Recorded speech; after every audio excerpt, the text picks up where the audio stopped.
بسم الله الرحمن الرحیم.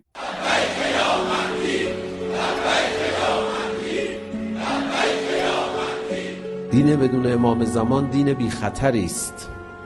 دینی است پر از خاطرات ولی بدون خطر. اما وقتی صحبت از عهد و بیعت، از همان ابتدا آزمون ها شروع میشه. دین بدون امام، دین بدون انتظار امام، دین بدون مقدم سازی برای امام دین نیست، عین بیدینی است و بلکه تحریف دین است. روز و روزگاری که در آن نام و یاد امام زمان نباشه 2 قرون فایده نداره، ولو شما 10,000 رکعت نماز بخونی. اصلا خود امام زمان عهده، خود امام زمان بیعته.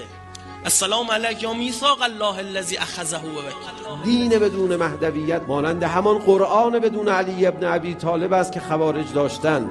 و اندازه کافی امام زمان من و شما مظلوم هست که همیشه نیمه شعبانش باید تحت شعاع جشن‌های خیابانی قرار بگیرد و قدیر مسلمانان، قدیر شیعیان روز به امامت رسیدن امام حی و حاضرشان در محاق برود. برای قدرت آفرینی برای امت اسلامی مرز در جهان نشناسید، ایران و غیر ایران ندانید.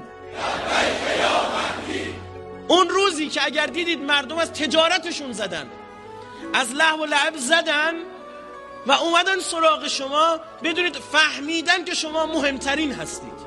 بسیاری از اخبار ظهور محقق شده است. زمینه تحقق اندکی از اخبار ظهور که باقی مانده است فراهم شده است.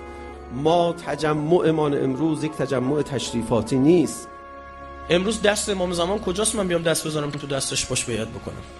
بیعت با امام زمان یعنی این که آقا این انقلاب مال شماست، خون این شهیدا برای شما ریخته شده، کسی برداشته دیگه ای داره نادانه.